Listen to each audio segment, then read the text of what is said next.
Okay, I see we are now recording. All right, so Eric, whenever you are ready. Okay, let me just double check. Jason, are you also off mute in here? I believe I am. Am I good to go? Good. Yep, we're good to go. Okay, so I'm Eric Jackson. I'm the captain of Code for Asheville and also digital services architect for the city of Asheville. Excuse me? Yeah, okay, Christopher, yeah, mute. So we started this project in Asheville, and then we've ended up kind of extending it to all of North Carolina. It came out of, partly my interest is because I have a criminal defense attorney for a wife, and so I hear a lot about the barriers that her clients and people like her clients encounter all the time. And then in conversation with, actually it was the local homeless coalition, we discovered that there was an opportunity to do something about that. So, Jason. You're on mute, Jason. My apologies. Jason Marshall here, captain of Code for Greensboro. Also the GIS application developer for the city of Greensboro. And talking a little bit about my interest in reentry and criminal justice. I honestly didn't know much about the subject of reentry before connecting with Eric on this project. He had done some work, as you'll learn a little bit through this presentation, in Buncombe County. And the discussions with Eric ultimately led Code for Greensboro to join in on our local discussions in Guilford County, where we are, on reentry, engaging with our local reentry council and other community-based committees that are doing reentry type work. And for me, it really highlighted a real gap that we've got in our community, providing access to basic needs to those that have paid their debts to society. And rolling on into kind of through the itinerary for the presentation, the name of the product we're demoing is the North Carolina Reentry Resources Hub. And the purpose is to provide a hub of high quality information on resources relevant and valuable to North Carolina citizens that are reentering society after a period of incarceration or while they're dealing with collateral consequences of previous criminal convictions. We have a couple user stories or quotes that we've acquired from the Buncombe-based project that was originally developed. We have a quote from an individual that's living in Buncombe County that was previously incarcerated and had trouble finding quality information on and help with reintegrating back into society. And this individual became aware of the Reentry Hub site after struggling with finding resources and had this to say, and I quote, "If I would have had the Reentry Hub, I wouldn't have had to go from one place to another looking for different sources about food stamps, financial aid, and doctors. People can have access to the correct information and not the myths that they currently believe to be true. This site is amazing, and every inmate should be informed of this site on the day of release," end quote. And we also have a quote from Christiana Tugman. I see you there, Christiana. If you'd wave so everybody knows who you are.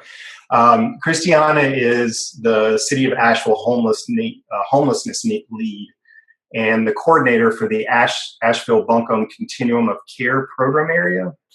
And she was the community stakeholder primarily responsible for the creation and the vetting of the original reentry resource content. And I have a quote from her as well. I quote, "The site is actively being used now as a resource by the local Buncombe United Way, social service agencies, prison programmers, probation officers at the Department of Public Safety, the Buncombe County Jail, and the Public Defender's Office in Buncombe County, working with people preparing to get out of prison or assisting those who have previous convictions that create barriers to employment, basic needs, and entitlements," end quote. And now I'll pass it off to Eric for a little more about the project history and the hands-on demo.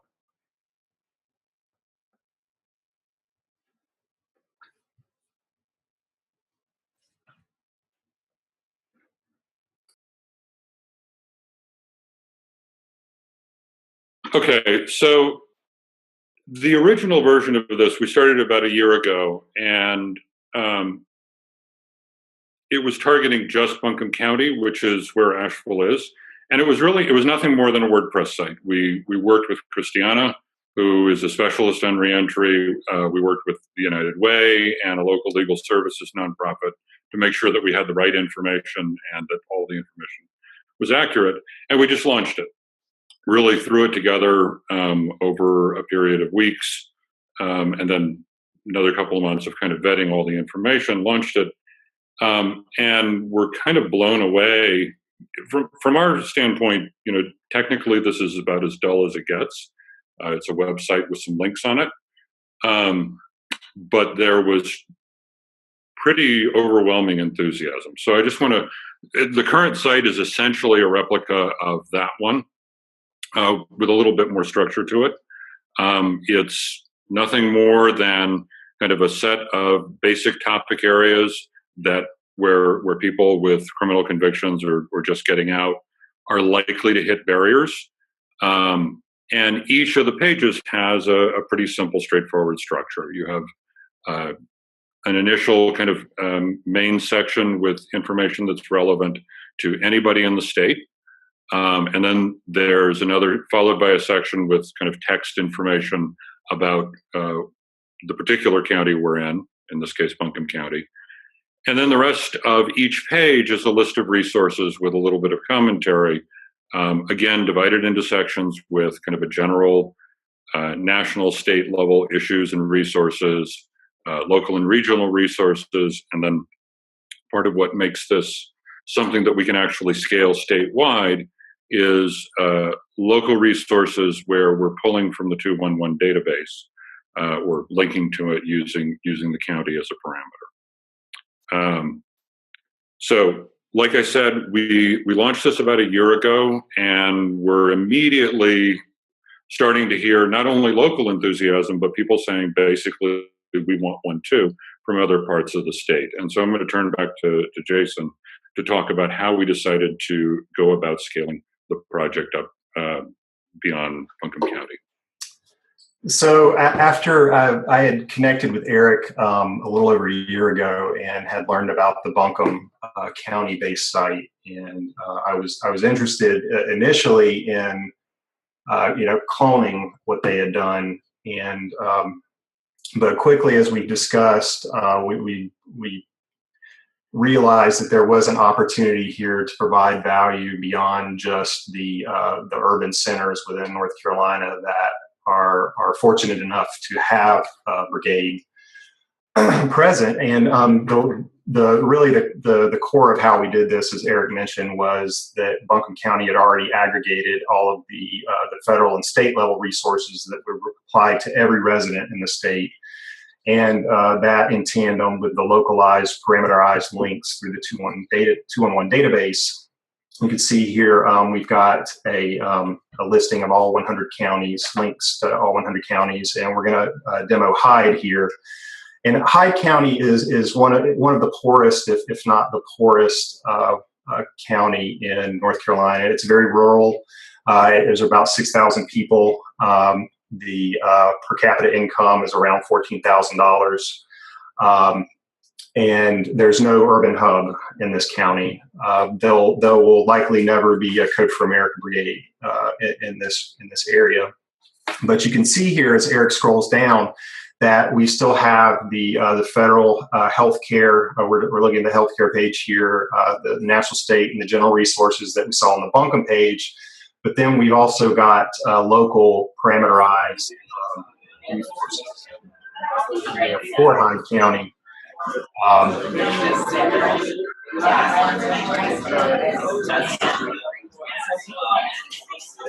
Somebody seems to have unmuted.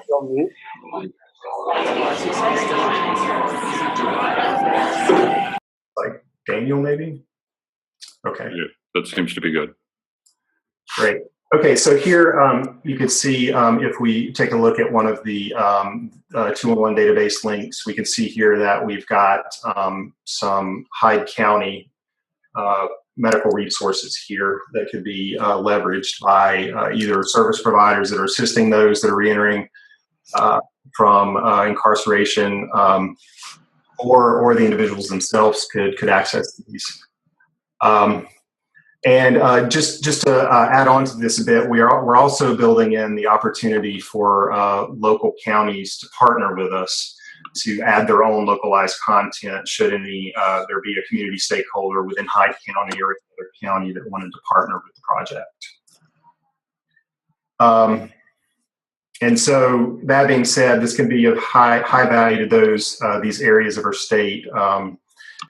Any area of the state, because prison counselors who are attempting to find resources and services for inmates prior to release can use the site to find resources that they might not already have access to if the prison isn't already in the community that the individual is going to be released into. And then, so I'll turn it now back over to Eric for a little bit about the technical pieces of the project. Okay, so the technology has gotten slightly more interesting. As I said, originally it was a WordPress site. But the way the site is structured now, all of the content is contained just in a directory hierarchy of JSON files. So topics directory has something for each topic. If I go in, I can see that each of these has a configuration with a little bit of, basically the name of the page. This is the description that goes at the top. Then we have any kind of state and national level resources, and then we have the kind of parameterized queries. So here, the local jurisdiction, which is just a parameter that comes in, is used to localize these queries that go into the 211 online database. So this information is automatically compiled together with the information from whatever jurisdiction you're in. So if you look at, not Brunswick, but Buncombe County, then we have essentially the same structure. We've got kind of that's not actually it. If I go into housing, for example, we've now got the local text, local resources that are then pulled together to create the second half of the page, and we get the result that you see. If we go to Hyde County, however, you can see that what we have in Hyde County is nothing but a configuration file with a name. So everything is being pulled together simply by taking the national and state level, which is applicable in any county, and then putting that together with any of the resources that we can use, we can pull from the 211 database, just parameterizing that with the county name. So as far as the tech stack, we're using React on the front end. We have a simple Node program on the back end. We're in the process, or rather just starting to build out an administrative interface so that normal people can actually edit this, and that'll use a GraphQL API. The main site is going to be launching in the next few weeks. And as far as what we would ask of other brigades, you're welcome to take this and clone it. You're welcome to help contribute. That's great. What we really would be thrilled to hear about are taking the idea of whatever you're doing in your local brigade, think about how you can broaden the impact of your projects, especially for those parts of your state or region that are never going to have a Code for America brigade. That was kind of what we're excited about in this one, and we'd love to see more people do it. And I think that's basically. Thank you so much. That was wonderful, and I think that was an excellent point. As a reminder, we will be having tons of times for Q&A at the end, so feel free to take notes now. Our next presenter is Christy from Illinois. Yay!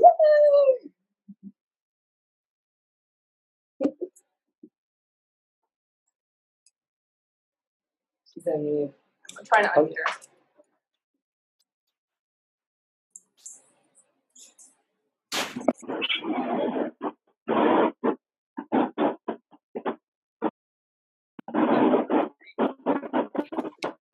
Ames.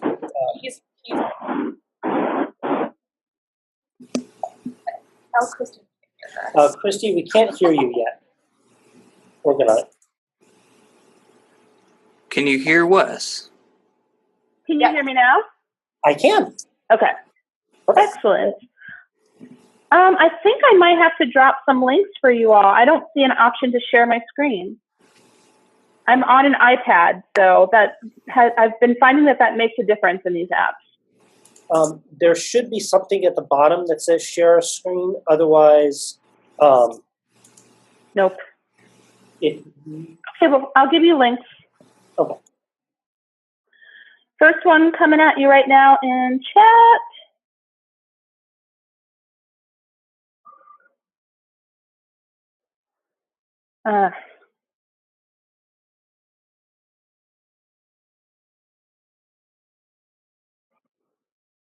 Okay, so I'm in Chicago. I work with education. I work with the Access to Justice group out of Chi-Hack Night. We're a working group that gets together every Tuesday with the rest of Chi-Hack Night. And we were having folks from different organizations who were working with people reentering from prison, reentering society, returning from prison. And they were just giving us information about the challenges that people encounter, the challenges that they were encountering as service providers. And in talking with Education Justice Project, besides offering classes in prisons, they also have a guide that they were handing out to prison counselors and to people who were alumni from their programs, from their classes. And then those folks were telling their friends about, hey, there's this great guide with all different kinds of resources. But it was this printed guide. Now they have a PDF of the guide online. I just gave you the same link, but it was just a PDF that wasn't searchable. You had to download it from Dropbox off their website. And so they were looking to bring that online. They met the gentleman who owns this domain name, reentryillinois.net, which looks like this right now. If you want to click that, the resources that are listed there are pretty out of date, but for a while he was keeping a database of housing resources, food resources, all types of things that Education Justice Project has in their guide. So he kind of left this site to them. He's not using it anymore. And they said, hey, maybe we can work with you all to bring our guide online. So their PDF, if you scroll all the way to the back, you can find these lists of different types of resources, these directories of resources. So for this initial phase of the project, what we've been doing is taking those lists of resources and making them something that people can interact with and filter and look at on a map.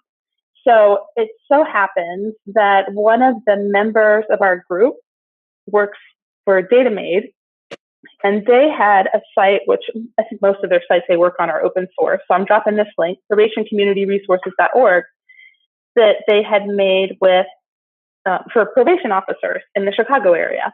So we took that and turned it into a prototype, because this is essentially what we wanted to do, right? We wanted people to be able to see location-based resources, figure out, hey, I'm taking the bus or I'm taking the train, so I need to find places that are nearby, or maybe I live in downstate Illinois, so really what is there down here? How far am I going to have to travel? People can look for different types of resources, see them in a map, or they can look at them in a list. So this was basically what we wanted, and we got to work customizing this. We had some feedback sessions and talked a bunch with our partner. They, meanwhile, they were keeping their guide up to date. They were working with a researcher and getting feedback from readers, and so we're incorporating their content updates as we went along too. And I will show you one sec. I'm going to show you our prototype, our work in progress. So it's map.reentrycollab.org. And we added a wizard because in one of our feedback sessions, we were just hearing from folks that it was just kind of overwhelming to come to a site that's listing 1,200 resources. So we wanted to give people a way into the site. You can skip all this if you want to, or you can answer all the questions. You can enter your address and see resources that are closer to your home. So if you want to be thinking about, needing to be home by curfew or needing to not be spending 2.5, 3 hours traveling someplace, you can look for things that are closer. So in thinking through what a wizard might look like, we also ended up having some recommendations on the categories. So that's the next thing we'll be talking about with our partners, is how do we want to tweak these categories? We've ended up with this sorting by what you're looking for, filtering by what you're looking for and who you are, or who the programs are serving, I guess, is what that refers to. And yeah, once we have hammered out some remaining details, the first version of this will go up on Illinois or reentryillinois.net. I guess as for why we care about this, I mean, I'm one contributor to the project. I can't really speak for everybody about this, but people coming out of prison, people dealing with incarceration it's a big issue in Chicago, and Chi-Hack Night is, for the most part, a fairly privileged group. We've got people with great jobs, people going to expensive schools, people coming there to do skill building, and connecting other people in our city with resources just seems like a very appropriate thing for us to be working on. So this, like I said, we pulled this code from DataMade. They've got this up available in their GitHub, and our prototype is also available on our GitHub site. So you're welcome to get in touch with us if you want to talk more about the project, or just fork our repo and go from there if you prefer. PRESSURE.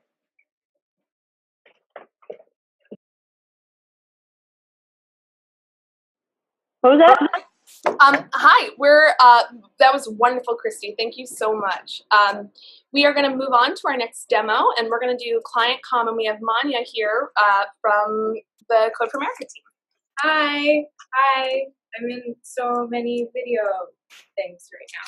Should I look on your screen or mine? Share from your screen. Okay, great. So why don't you just use the mic. Hi, everyone. I'm Manya. I'm a senior product manager here at Code for America on ClientComm. So just some really quick high-level context on what ClientComm is, and then I'll do a quick demo. ClientComm is a tool that we built for folks that are on community supervision, whether that's probation or pretrial supervision or parole, etc. And 5 million people in this country are on probation right now, which is massive. And every year, about 50% of those 5 million people exit probation. And of the people who exit, about 60% exit successfully and 40% don't exit successfully, which means they went back to jail or prison, or they have a new warrant for their arrest. And so we want to avoid that. And in looking into why is that failure rate so high, we found that a lot of the reason for that failure rate is that there are just like a lot of rules that you have to comply with when you're on probation. You have court dates and you have drug tests and you need to be here and there. And it's really hard to find out about what those rules are and how you can comply with them. So we built ClientComm to help POs and clients get in touch with each other and stay in touch with each other. So I am going to show you what that looks like. So you should see ClientComm right now. And a little bit more context. So ClientComm was built as a fellowship project, actually in 2016, in Salt Lake County. And since the beginning of this year, we have rebuilt the app and have scaled it to a bunch of new jurisdictions like Baltimore and Portland and Tucson and Des Moines, and will continue to scale as we grow. But it is a simple application which lets POs and clients text message each other. So it just uses Twilio and SMS to send and receive messages. So I am going to send a message, and I'm going to pick on Erie, and you are going to be my guinea pig because I see that you have a phone. Something's breaking. You know what? I'm just going to use myself right now. Okay, so here I am. I'm going to send a text message to myself. Hey, Manya, it's your PO, Manya. And something really nice about ClientComm is you can send messages immediately, which sends it as a text message, and it doesn't come from your phone number. So lots of POs are concerned about giving out like their personal phone numbers or their work phone numbers, but this comes from a number that we assign to the department. And you can also schedule messages for later, which is especially helpful for court appointments or drug tests, or etc. I'm going to send myself a message. Grab my phone. And what this looks like is it just looks like a normal text message, which is great because lots of clients don't necessarily have smartphones, or they may have sort of spotty service, but SMS is the most reliable way to reach them. And if you get a message back from a client, it shows up in ClientComm. So just a couple other nifty things that you can do on ClientComm. You can set a mass message, which is a great way of reaching a whole bunch of clients at once. So if you need to reach everyone and say, hey, the office is closed, there's a snowstorm, or there's a job fair, this is a way that you can do that. And one other really nifty feature that we have built recently is, so the text messages that get sent from this 415 number. Every instance has its own phone number. What's really nice for a client is that when they call this number, they get connected to the case manager. So this number is just sort of a conduit, but it can actually connect clients via phone to their POs, which is really great. If you are having a text message conversation and you want to transition that over to the phone, you can just call the same number, and clients don't have to remember like which is the text number and which is the desk phone number. I don't remember. Those are some of the basics with ClientComm. It is all in Rails. It's all open source and on GitHub, and I can drop the link in here to check that out. And like I said, we're in lots of places, and we're expanding to lots of places. So would love to chat with folks who are doing things in either the jurisdictions that we're operating in or the jurisdictions that we will be operating in, because I think that there's lots of potential for collaboration and good idea sharing. Easy, maybe like a word or two about outcomes. Yes. Oh, that's the best part. Softball. So what we have found with ClientComm, so like you saw, this is a really simple tool, right? It's nothing especially special, but what we've seen are just even this very simple solution has gotten some pretty amazing results. So in Salt Lake County, where we've been live for the longest, we've seen an average of 5 hours per PO per month saved in terms of work where they're not playing phone tag or having to kind of like figure out, did I tell you this thing and let me write a letter, which is great. They have increased their communication frequency with clients by a factor of 8, so 8x more communication per client per month, which is also great. And last but certainly not least, we have seen a 30% increase in success for clients who are on supervision. So that means that whereas before in Salt Lake County, I think it was like 50% of people were successful. Now more than 80% of people are successfully completing the program. And that's really just because they're getting reminders about where they need to be and when. They're able to ask questions, and they just have that direct line, which is awesome. So we're excited to see as we just like continue to build out this tool, like how do we continue to also build out the impact? Wonderful. Thank you so much, Manya. That was great. Up next, we have Tiffany, who also is at Code for America and is going to do a quick overview of Clear My Record. Hi, Tiffany Andrews. I am a product manager here at CFA, and I'm on the Clear My Record team. So Clear My Record is actually a intake expungement tool that allows individuals to apply once to clear their record in the counties that we're partnered in here in California. So we're currently partnered with 14 counties here in California. So the reason why we really wanted to start working on this is that we know like 1 in 4 adults have a criminal record. And in California alone, we have estimated about 3.1 million people that are eligible for record clearance. So we really wanted to figure out a way to allow individuals to only have to apply once without having to go county by county and kind of move forward with their lives. We know that they've already served their time, they've completed probation and parole, and so they're just looking to kind of check this one last thing off and move forward. We know a lot of times having a felony on your record interferes with getting jobs. You're not able to travel because you can't have a passport. You won't be able to vote.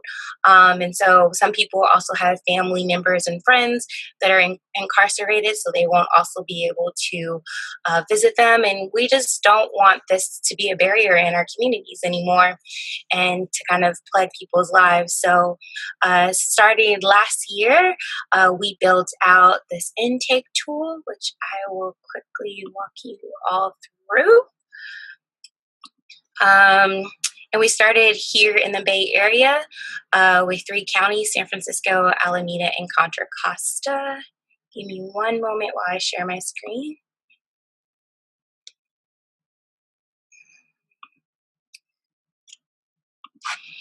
And we expanded this year by partnering with public defenders to 14 other counties.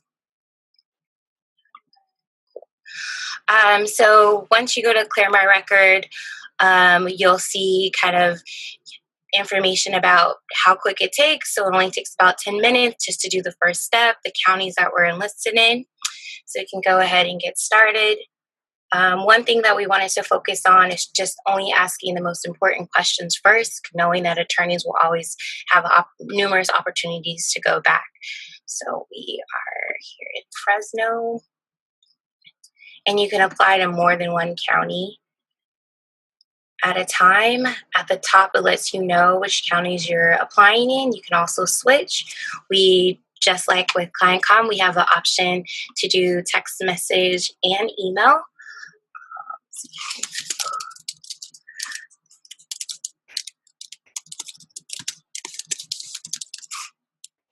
Out the form.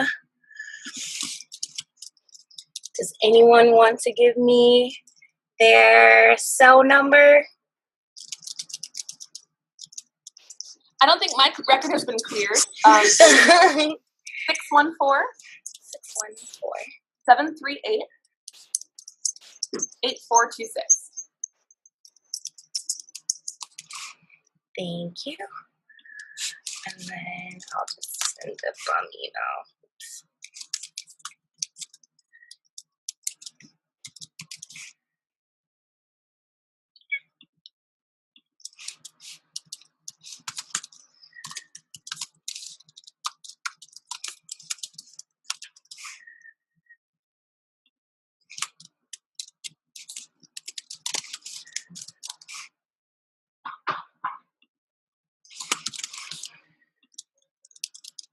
We just recently put in form validation, so it would automatically start to give me errors. Let's see, should be able to bypass these. I mean, hooray for form validation. Huh? I said, I mean, hooray for form validation. Yeah. For demos. I was like, it's kind of a little bit longer. So normally we're able to quickly be able to pass all of this information, but I know we have form validations on here now. So we ask certain questions like, are you currently facing a sentence? Are you on probation or parole? Want to know if they have convictions or arrests in other counties. Are they currently employed? And the reason why the next series of questions are for fee waivers. So California allows individuals who are low income to apply for fee waivers. So when they're applying for expungement, their court filing fees are waived. However, if they still do have outstanding court balances or restitution, they are still on the hook for paying those. But for expungement, they don't have to pay for them if they qualify. So that's what these questions are about: rentals, children. And then this has been a really key question for us, is just wanting to get a better understanding of why people who are applying online, what is the reason why they're wanting to apply for record clearance. And these questions at the bottom was requested by our public defenders because they just wanted to make sure that they are understanding that it could take some time, that if they are eligible, that they still may have to pay, but if not, they'll have a fee waiver. This is Yolo Pacific. And then that an attorney will not only pull their criminal records, but also file the petition and attend court for them. So the states, it's about 21 counties here that have public defender offices that provide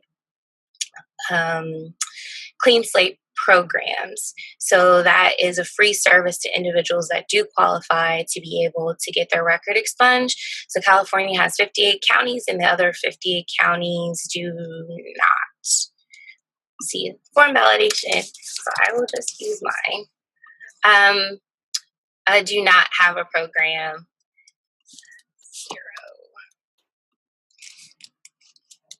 0. Do not have a program or any services available for people to do it. Sorry.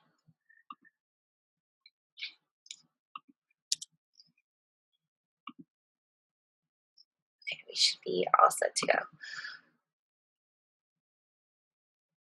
So this is just kind of like our quick preview page where individuals can go in and make edits and changes. Here you should have got a text message with the same message. Also an email was sent to myself with this message that we see on the screen.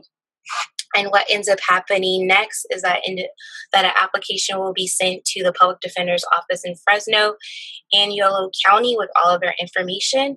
The public defender has the capability not only to determine eligibility, but on the back end, they're able to send out a status notification via text and email to the individual to notify them of what their next steps are.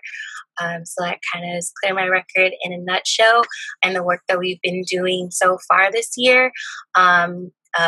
This quarter and moving into next year, since we know that not only here in California, but also in other states, that not everyone has some type of clean slate program or can afford a private attorney to apply for record expungement. So we have been researching ways for individuals to apply on their own through the pro-per process so that we can be able to help more people not only just apply, but completely move through the process. So if you are in Ohio, Michigan, New Jersey, or New York, we would love to talk with you.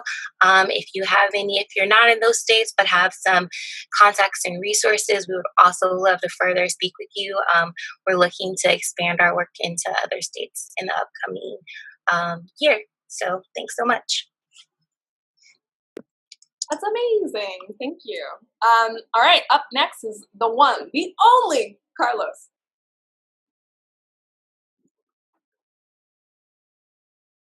Can you hear me? You need to stop sharing your screen.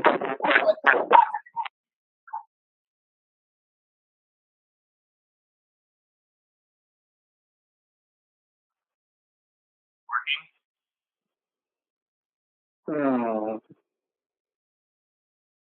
There you are. Oh yeah? Audio working now or no? You're very quiet. Hello, hello. I'm trying to unmute all the things.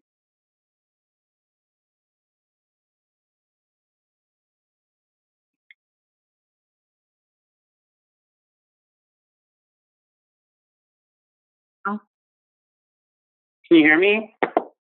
You do hear me? Okay, good, great, awesome. Cool, cool, cool. All right, let's get to my screen. Come on now. So, all right, this is giving me fits here.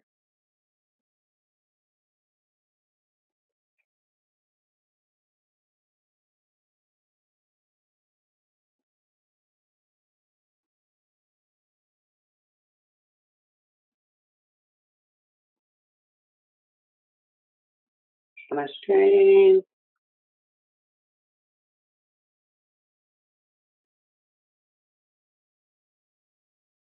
Working?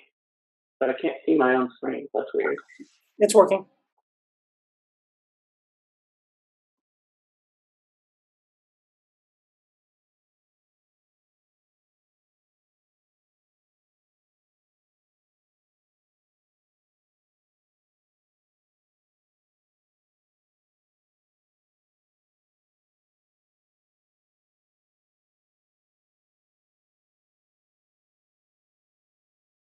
Can you see the code for CourtBiot and Tulsa slide deck? All right, cool. So, CourtBiot. So very simply, it's a text messaging system for getting reminders of upcoming court dates. I just heard this statistic today. Tulsa issues about 50,000 municipal citations a year. And of course, failure to show when you are faced with a court date and bench warrants for either failing to show up for a court date or failing to pay your fines and fees is a huge issue. Something that Tulsa County is looking at solving. And in Atlanta for the 2014 fellowship, they were looking at that year, 40,000 people missing their court date. And of course, that was a huge issue in Atlanta as well. And so research by Human Rights Watch shows that when you send people reminders, they work. People are able to know when they need to pay and know when they need to show up to court, and the response rate is much better. So we forked code for America's 2014 Fellowship Project, and so huge thanks to Atlanta, huge thanks to Code for Anchorage, who helped us with kind of configuring it for Tulsa. So very simply, a client subscribes to the service by sending their case number via text message. And what CourtBiot does is subscribes them to automatic notifications and then searches a database to see if there's any new information that's upcoming about their case. The messages are sent via Twilio. And in the case of Tulsa, our court system in Tulsa County is run by a statewide database that's called the Oklahoma Supreme Court Network. And so what we were able to do in Tulsa is basically we wrote an API to the Oklahoma Supreme Court Network website, and it scrapes all the data for cases by county. And so what CourtBiot does is basically just run, in Heroku it's called Scheduler, but it's a basic cron job. So it just runs every night. looks for cases that are on its subscription list, and any new dates that come up are sent via text message to that subscriber. And so what we're looking at now, the bulk of the work in our brigade for CourtBiot is basically working on being able to deploy it to other cities. And so the first thing that I would highly recommend for a city that is looking to implement CourtBiot for court reminders in their location is to first find a champion in your city that will kind of partner with you to help navigate the very complex court system, because it's something that we had to spend a lot of time learning. In our case, we're working with the Tulsa County Courthouse clerk in Tulsa, and also the county clerk in Rogers County and in Muskogee County. And in Tulsa, we're also working with the Public Defender's Office. And so those would be a couple of places that you can look to help find some willing partners that would help you kind of find out where this data is being kept, and sort of help you inform folks to use the service. That's one of our biggest challenges right now, is to just spread the word that this is working and available to everybody. And of course, just go to our GitHub and fork it and enjoy. But there's a few things that you kind of need to get started. And that would be a Heroku account to host CourtBiot, a Twilio account, and your data. And so going from Tulsa, or going basically from Oklahoma, because because it's a statewide network, we're able to easily deploy in any county in Oklahoma. But for deploying it to other states and other cities, there's a couple of issues that we run into that are going to be that need to be resolved first. So I'll take a step back and say, here are, and I've shared the slide deck in the chat window so you can see all these links. But here's all of our repos for CourtBiot. You can see that we've kind of split it up into the part of CourtBiot that is that sets up the data, the part that collects reminders, and the part that sends reminders. So each one of those has kind of its own repo, and the reason we did that was so that it could be sort of modular. You can plug and play different components. And just to give you an example of a couple of components that we developed that we're not currently using, if you don't want a Twilio account and you want to send messages via Facebook Messenger, we started a repo, and we kind of started that experiment to be able to send messages via Facebook. And today we talked about sending messages via different chat systems, or via different SMS platforms. And obviously, any other city that's wanting to deploy CourtBiot will need a component that connects to your own data. So instead of obviously using Oklahoma Supreme Court network data, you'd be using your own city's court data.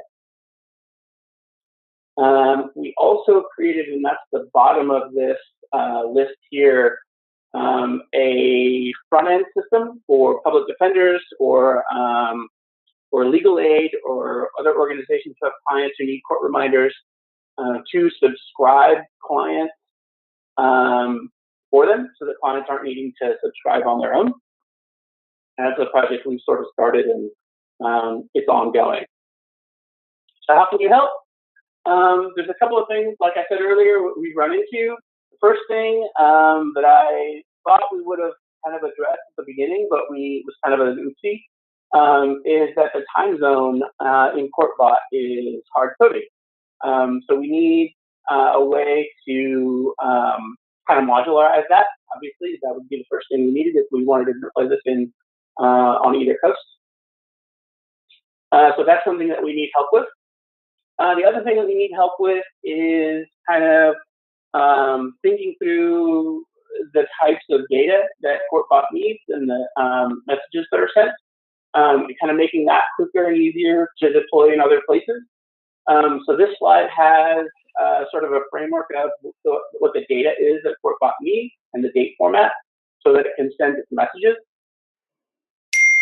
And as of right now, there's no real quick and easy way to sort of grab that data and implement it into a new instance of CourtBot. But my thinking is that if we sort of give this a try and dive in with both feet in a couple cities, we can learn as we go and kind of learn how to scale it up as we, the more data in the more cities that we get, the more we're going to learn, and the more we know what to standardize and how to scale up. And so sort of the third thing that we are working on now is the Atlanta project had the ability to pay fines and fees. And we've kind of removed that functionality for Tulsa, but the city of Tulsa is asking us to bring that back. In fact, I just got off the phone with them today. So that's a feature that is coming back that we want to work on. And if you're interested in helping out with CourtBot, please let me know. Awesome. That is great. Thank you. So now we save the rest of this time, which I guess is half an hour, for questions or discussion. So I guess I'll throw out the first question. Is anybody else on the thread who didn't present tonight, are you thinking about redeploying one of these projects, or are you already working on a project in a similar vein?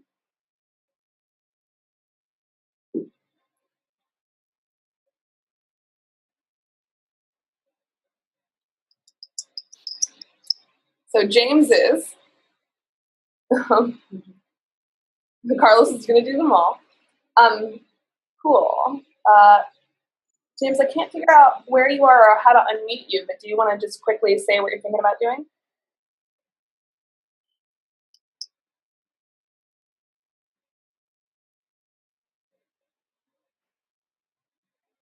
It's you, James. Hey, how's it going?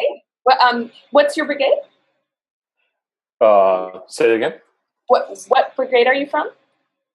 Gainesville. Yay! Florida. That's awesome. What's the one you're thinking about redeploying CourtBot? So I just moved to the Gainesville area and just met these guys, and so this is kind of my second meeting with their meetup, and so just kind of sucking it all in and a little bit of overload here as far as what they're doing, because some of the stuff that they're doing is quite amazing as well. Wondering if I should, tack on some my resources to the projects that they have going on, or forking one of the projects that I just saw, which, man, they're freaking amazing. Well done. Awesome. Cool. Have other questions come up for folks?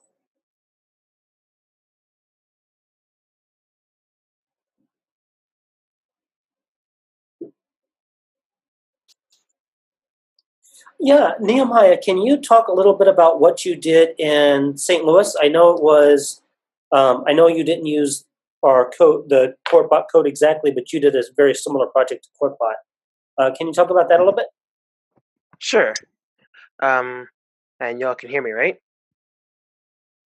Okay, so we did another project. We actually held a hackathon hosted by a local hackathon throwing organization here called Global Hack. And they hosted a big one. They gave a big prize, and a couple of contractors from a couple of professional programmers competed with everyone else, and they came up with this sort of spring-based application called we named it in Visio after the team. It's now deployed, called Your STL Courts, and they ran into the issue with the fact that, well, there's not just one nice database like there is in Oklahoma. Instead, there's like 91 different court dockets, because there's 91 municipalities in St. Louis, in the St. Louis County area. And so we got one or two, we got this St. Louis County, and we made APIs so that the various other docket softwares could pull from their databases and ingest them into our software. And we regularly meet to what's called a St. Louis Civic Tech and Data Collaborative to talk about the effort to get the other counties on board, which has been really the hardest part. Sorry, not counties, but municipalities on board. And it's been slow going, but it is working. It's in yes, that's that. And frankly, I thought that was kind of unique, the number of municipalities in one area, until I saw the episode of John Oliver on bail that expressed the same thing is actually quite common. Oh, thank you. USTLcourts.com. Yes, that's the one. And so that's similar, but not the same. And I think it has a different focus. I think we did use Twilio on the back end. A lot more Java programmers around than there are. I think Rails isn't CourtBiot Rails. I don't know, but and part of it, like one of the ingesters had to be written in like .NET in order to communicate with one of the database's proprietary API. So that's one thing that computers are good at, is smoothing over the civic issues to make a unified apparatus for such a thing. It works. It was a thing we did. Thank you. Cool. Thank you for sharing. Is there a way to like raise your hand to ask a question, or? Actually, there is a button. Your hand. There is a hand raised, but for now, I think we've got enough where people can just unmute themselves and talk. Awesome. I'm curious if anybody's using blockchain technology for any of their projects.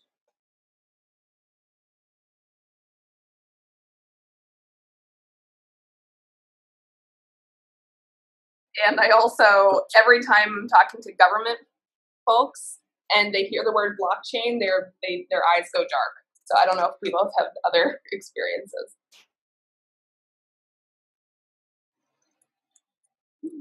So I actually work for IBM Blockchain, and a lot of governments are actually very interested in it. I think it might just depend on who you talk to.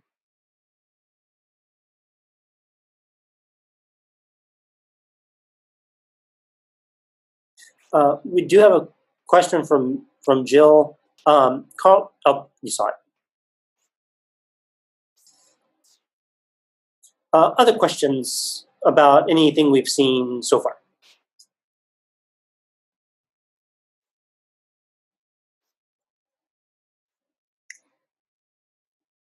Aaron from Orlando, I'm going to call you out. Why did you join this call? Are you looking for projects to deploy? Or were you just curious about what people were working on?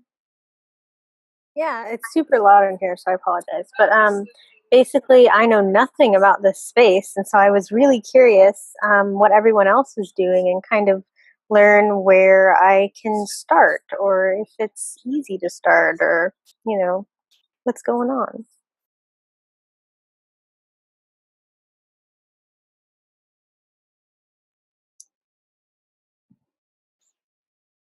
So I guess my question is, I know nothing about this space. What can I do? What should I learn? Hey, Jill, since you guys just did you're still there. Since you guys just did the project in the research project on reentry, do you want to share a little bit about what you guys did as an example for Aaron? Sure. So, hey everyone. So over the late summer and fall, we did a series of 8 focus groups with mostly the reentry community themselves, some of their partners that provide resources, police officer, the county parole officers, and public defender's office. So that way we kind of got everybody's view. But the goal was to figure out what barriers, what were the greatest barriers, what would help them overcome it, what kind of resources that they want. Obviously, your basics come out always: housing, food, the simple things that we all take for granted. The interesting ones that came out were I had a lot more people ask that they wanted entrepreneurship training and resources than I was expecting. They explained to me that they were already entrepreneurs, just in the wrong fields. Felt like that was probably pretty accurate. But that they wanted those kind to be able to build something. In North Carolina, it's extremely hard to clear your record, and but we do have certificates of relief, which are easier to get, and will help you get a job. Most of them didn't know anything about that kind of stuff, so being able to provide them basic information. But we found out a whole lot of things like resources and stuff that they want. There's some policy work that we're going to start doing with them to kind of help with our prisons, the Bureau of Prisons, to help try to change the policy where felons can't hang out with felons. So that way they can have more formalized mentorship programs. They would like to do something, equivalent to having like a sponsor. So they have somebody to come and talk to, somebody to help them. They technically can't do that currently. Though I think that's the part they break the most.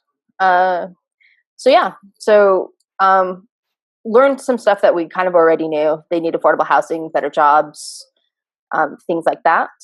But then I wasn't expecting them, especially the male population, to want mentorship as much as they do, and to want things like entrepreneurship training, and to understand what their blockades are about starting a business, because with a felony, it's hard to start a business sometimes. So that kind of stuff was interesting. Next week is my output report is due. I can post it into the Slack channel if anybody's interested. That's awesome. Brendan from Anchorage, Alaska, you had posted something about the fellowship project there. Do you want to say something about it?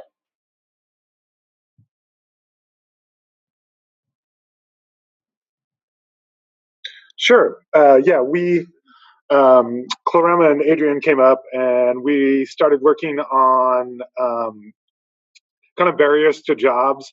And quickly they were doing some job shadowing and worked with a group. We have Partners for Reentry, and discovered a lot of people were kind of overwhelmed by some of the government websites, and they wanted a lot of people didn't have IDs or housing, and there was stuff they needed to figure out first before even looking for a job. So they kind of created a straightforward site. It's kind of a TurboTax where you can have you can check like, oh, I have my tribal ID, but I don't have this, and then it'll tell you what resources you might need, and then it links to the websites that have those resources. But it has a nice CMS. So that individual case managers can edit it and make changes. And we found that simple language and also encouraging language was helpful. A lot of people were getting discouraged with the process. So a funny anecdote was the reentrants came up with, oh, do this, it'll only take 10 minutes, it's a piece of cake. When we tested that with the refugees and immigrants, piece of cake does not translate as well into other languages. But it was good just to kind of see people wanted kind of straightforward tasks. They set up a system where you could print out the tasks that you had to do if you were using like a library computer, or email it to yourself. Like, here are the phone numbers you need to call. So they did a great job, and we're in the process of rolling it out.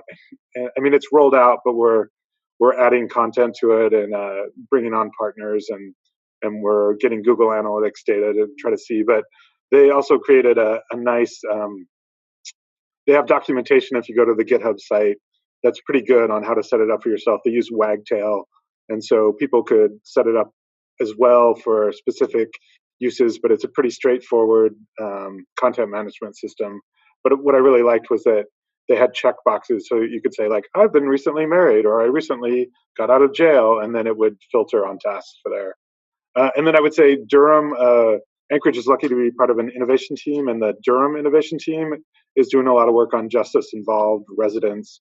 And I just posted a news article, but they just got data from the DMV on how many people have a revoked license in North Carolina, or I guess in the Durham area, and it's like 1 in 8 or 1 in 6. So they're looking at like amnesty programs or ways to hook people up with IDs, because that seems to be a huge barrier for reentrants getting jobs or houses or anything. And then we're also looking at CourtBiot and ClientComm. We have CourtBiot ready to go for like 1.5 years and are working with the state court system, and it just keeps being delays. The problem with working with a group of all lawyers is they like to review things a lot of the time, over and over again. But Tulsa did a great job rolling out CourtBiot, and I've been gone for half an hour, so I don't know if I'm being redundant here, but this is a great conversation, and thanks for convening this.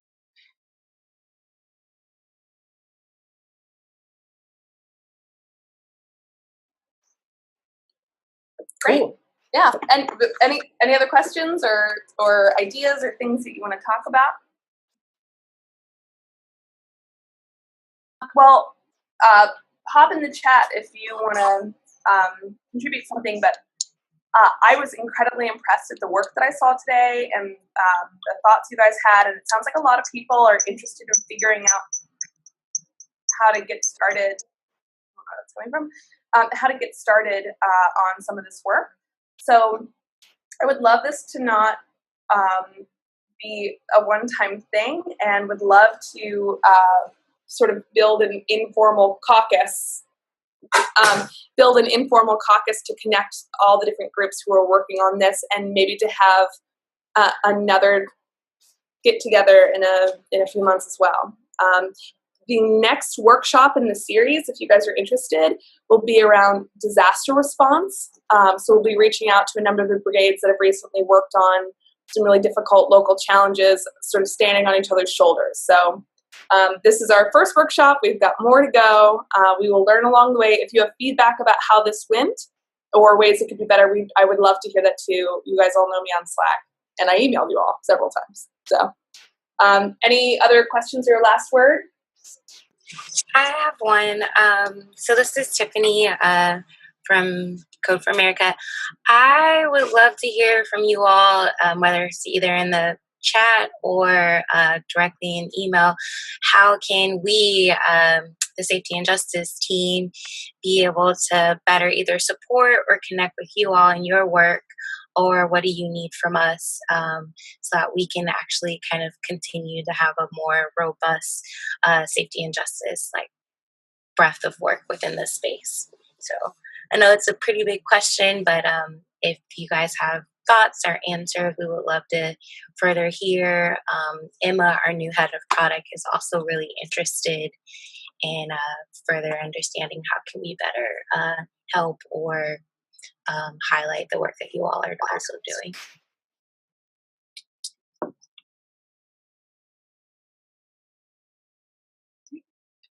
Great. Well, I echo Jen in saying that this is a really serious issue that held a lot of opportunity with helping our neighbors and loved ones. So thank you so much for your efforts, and I am so excited to keep working on this with you all. Bye. Bye, everyone.